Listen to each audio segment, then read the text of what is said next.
তো অনেকে বলে যে আমি কোথায় পড়েছি। আমি পড়াশোনা করেছি দারুন নাজাত সিদ্দিকিয়া কামিল মাদ্রাসায়। তারপরে পড়েছি আল আজহার ইউনিভার্সিটি থেকে ব্যাচেলর করেছি মিশরে, এবং ইন্টারন্যাশনাল ইসলামিক ইউনিভার্সিটি মালয়েশিয়া থেকে মাস্টার্স এমফিল করে এখন পিএইচডিতে আছে।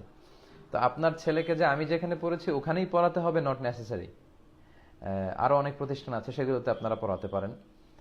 ছেলে মেয়েদেরকে কোথায় দিতে হবে জিজ্ঞেস করলে আমি সাধারণত দারুন নাজাতের কথা বলি, তামিরুল মিল্লাতের কথা বলি, টঙ্গী শাখা, মীর হাজারিবাগ শাখা, কিংবা জামিয়া কাসিমিয়া নরসিংদীতে যে মাদ্রাসাটি আছে সেটির কথা বলি।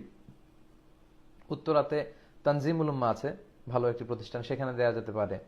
লালমাটিয়াতে এভারোজ ইন্টারন্যাশনাল আছে, ইংলিশ মিডিয়ামের একটি মাদ্রাসা।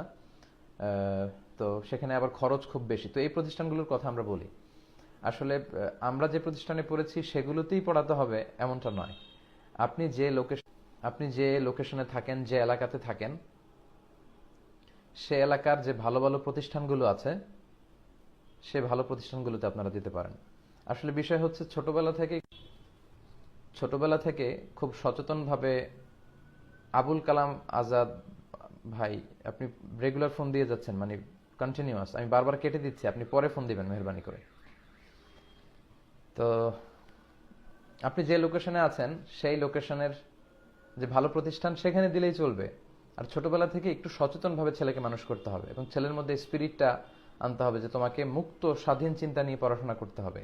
ভালো কথা, জ্ঞানের কথা, কল্যাণের কথা যেখানেই পাও সেখান থেকে তোমাকে কালেক্ট করতে হবে। আল হিকমাতু দাল্লাতুল মুমিন ফাহাইসু ওয়াজাদাহা ফাহু আহাক্কু বিহা। তো যেখানেই মানুষ হিকমা, কল্যাণ, উইজডমের, জ্ঞানের কথা পাবে সেখান থেকে মানুষ গ্রহণ করবে। তো এইভাবে যদি ছোটবেলা থেকে আপনারা ছেলেমেয়েদেরকে মানুষ করতে পারেন, এবং ঘরে কিন্তু একটা পড়াশোনার পরিবেশ রাখতে হবে, তখন দেখা যাবে যে ঠিকই ফ্যামিলি থেকে সে শিখছে, প্রতিষ্ঠান থেকে শিখছে, এভাবে সে একজন আলোকিত মানুষ হবে। তো আপনাদের ছেলেমেয়েরা শিক্ষিত হোক, সুশিক্ষিত হোক, আপনাদের মুখ উজ্জ্বল করুক, দেশের কল্যাণ বয়ে নিয়ে আসুক, তারা দেশপ্রেমিক হোক, এবং তারা খুব ব্রাইট ক্যারিয়ার করুক, আমরা সেই কামনাই করছি।